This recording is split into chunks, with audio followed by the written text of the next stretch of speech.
Hello नमस्ते जय हिंद साथियों, कैसे हैं आप सभी। आई होप आप सभी अच्छे होंगे, स्वस्थ होंगे, मस्त होंगे। तो भाई इस वीडियो में हम बात करने वाले हैं क्या आज ट्रांसपोर्ट एयरक्राफ्ट के बारे में, जो कि इंडियन एयरफोर्स के द्वारा यूज किए जाते हैं वाइल वॉर्स, आर्मी के डिप्लॉयमेंट के लिए, या फिर किसी एक प्राकृतिक आपदा के समय लोगों को वहां से इवैक्यूएट करने के लिए, या खाद्य सामग्री प्रोवाइड करने के लिए, या वॉर स्टैटिक्स वॉर स्ट्रेटेजीज के लिए। ये अलग तरीकों से यूज किया जाता है।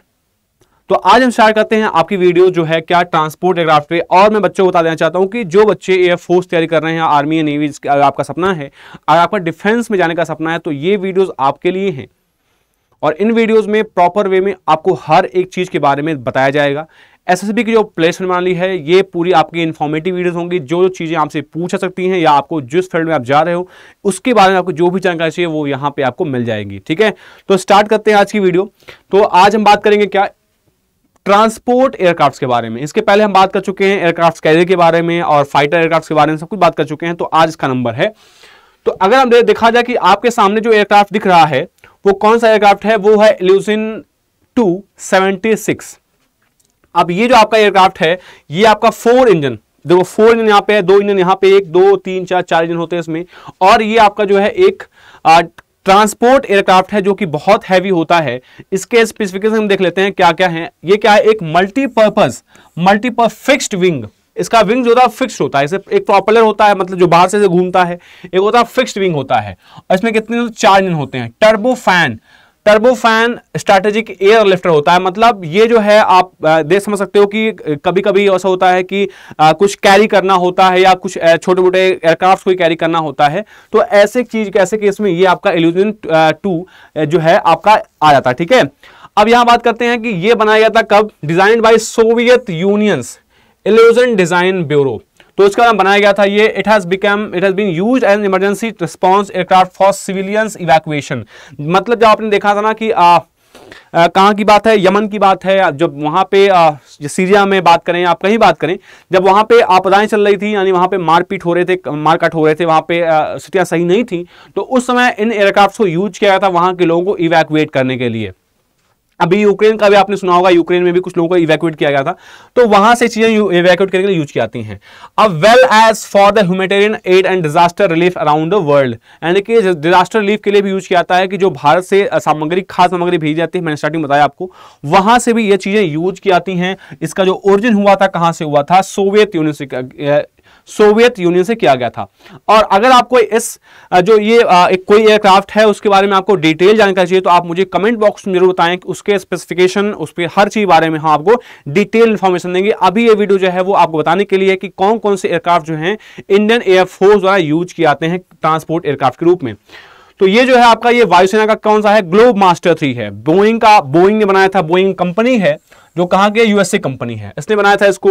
और आप देख सकते हैं क्या है ये आपका, ये अलग से एक फोटो है। और दूसरी फोटो ये है जहां पे ये कुछ ऐसा दिखता है। मतलब देखो यहां पे भी 4 फैन लगे हुए हैं। मतलब यहां देखो ये यूएस एयरफोर्स का है, वहां से इसको यूज किया जाता है। ये भारतीय वायुसेना का है, दोनों में कोई डिफरेंस नहीं है। आप देखते हो यहां पे 4 इंजन यहां पे भी लगे हुए हैं। अब यहां मैं बात करता हूं कि इसका स्पेसिफिकेशन के बारे में, कौन सी कंपनी बनाई थी इसको, मैकडोनल्ड डगलस। ठीक है, एक कंपनी है जो बोइंग C-17 ग्लोब मास्टर 3 बनाया था। और ये क्या, लार्जेस्ट मिलिट्री ट्रांसपोर्ट एयरक्राफ्ट है। क्या, लार्जेस्ट मिलिट्री ट्रांसपोर्ट एयरक्राफ्ट। मतलब अगर आपसे पूछा जाए सबसे बड़ा ट्रांसपोर्ट एयरक्राफ्ट कौन सा है, तो वो कौन सा है आपका, वो है ग्लोब मास्टर। ठीक है, अब it's very heavy lift aircraft requirement to replace several types of transport aircraft. तो ये काम करता है क्या, कुछ अलग तरीके के ट्रांसपोर्ट एयरक्राफ्ट को भी कैरी करने का काम करता है। ये इंडियन एयरफोर्स में कब इंडक्ट किया गया था, 2010 में।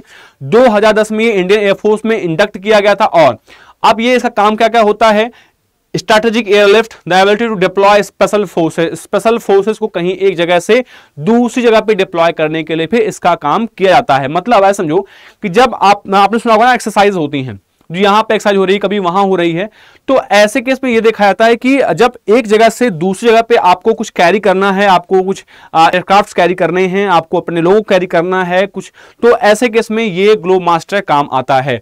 आईए फ्लीट के पास लगभग 11 C-17 ग्लोब मास्टर्स हैं। और इसका जो ओरिजिन है वो कहां पे था, यूएसए में हुआ है। फिर हम बढ़ते हैं अगले एयरक्राफ्ट की तरफ, जो कि Lockheed Martin C-130J super Hercules है।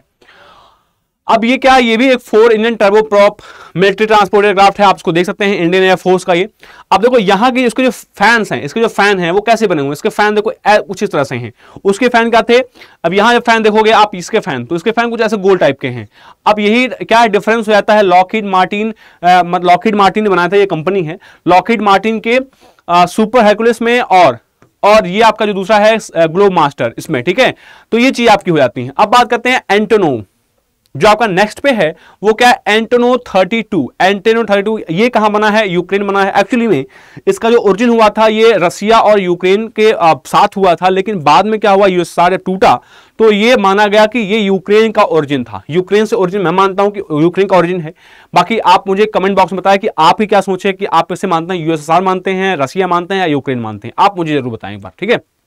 वैसे जो अगर आप जानकारी मेरे से चाहते हैं तो मैं कहूंगा कि ये यूक्रेन में ही बना हुआ है। अब बात करते हैं, इट्स एक ट्विन इंजन। इसमें क्या होता है, केवल 2 इंजन होते हैं। देखो आप यहां पे भी पॉपुलर फैंस हैं, यहां पे 2 इंजन होते हैं इसमें। और आपको पता है कि सिंगल इंजन एयरक्राफ्ट और डबल इंजन एयरक्राफ्ट में क्या डिफरेंस होता है, आप मुझे बताएंगे इसके बारे में। फिर बात करते हैं कि आईएफ में ये लगभग 100 एंटोनोव 32 एयरक्राफ्ट हैं, लगभग कितने 100, और पावरफुल इंजन हैं, इनहैंस्ड विंग लिफ्टिंग डिवाइसेस इसमें लगे हुए हैं, और रोलर ट्रैक इक्विपमेंट इंस्टॉल किया गया इसमें। अब जो है ये एंटोनोव 32 यानी कि ये बहुत हाई एल्टीट्यूड पे भी ये कर सकता है। जैसे अगर मैं बात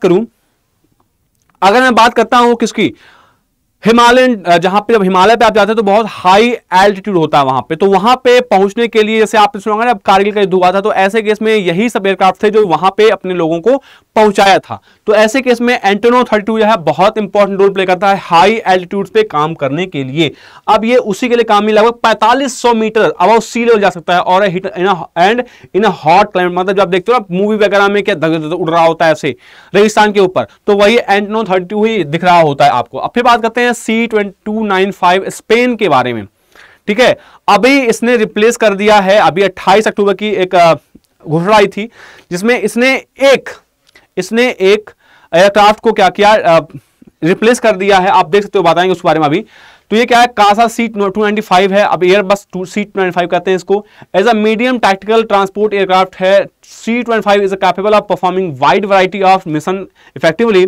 इसमें क्या है, parachutes, cargo dropping, electronic signal intelligence, medical evacuation और मैरीटाइम पेट्रोलिंग की सुविधाएं उपलब्ध हैं। अब मैं बात करता हूं कि क्या डॉर्नियर DO-228, ये क्या है, डॉर्नियर 228 क्या है, twin engine turboprop STOL utility. अब स्टॉल क्या होता है, इसको बोलते हैं short take off and landing. Short का मतलब क्या है कि जैसे आप देखते होगे जहां पे जो रनवे होता है, रनवे छोटा होता है, आपने देखा होगा कुछ ऐसे होते हैं, कुछ ऐसे होते हैं, कह सकते हो आप कि जहां पे जो ट्रैक होता है वो बहुत छोटा होता है, जो रनवे होता है बहुत छोटा होता है। तो ये जो इसको उड़ने के ना बहुत छोटा रनवे होता है, क्योंकि ये बहुत लाइट वेट है। इसका आप देख सकते हो आगे ना, इसका जो ये कैपिंग है, ये यहाँ पे बहुत आसानी से इसको एयरलिफ्ट प्रोवाइड करता है, जिससे ये आसानी से हवा में उड़ सकता है, और बहुत कम रनवे का यूज करता है ये, ठीक है। अब बात करते हैं क्या, हॉकर सिडले HS-748, ये यूके में बनाया गया था। आप देख सकते हो क्या कि ये जो है C-295 ने इसको रिप्लेस कर दिया है, ठीक है। The Hawker Siddeley HS-748 is a medium size turboprop airliners, ये पहले आप बहुत जल्दी इनेक्ट किया गया था। अभी क्या किया गया, इंडियन एयरफोर्स ने इसको रिटायर कर दिया है 28 अक्टूबर 2022 को, देख सकते हैं आप। और किसने इसको रिप्लेस किया, C-295 एयरबस, जो कि आप देखते हैं यहां पे C-295 एयरबस ये है आपका। इसने क्या किया है, किसको रिप्लेस कर दिया है, इसको रिप्लेस कर दिया है। तो आपको ये वीडियो आपको जरूर पसंद आई होगी। और अगर आप जब ये अंतिम विदाई दे ही दे रहे हैं इसको, तो अंतिम विदाई दे रहे हैं तो क्या देख लेते हैं इसका कि इसके स्पेसिफिकेशन क्या क्या थे, है ना। पावर प्लांट था, इसमें 2 इंजन लगे हुए थे रोल्स रॉयस के। अच्छा, रोल्स रॉयस आप सुना होगा ना, रोल्स रॉयस, तो रोल्स रॉयस इंजन लगा हुआ था इसमें।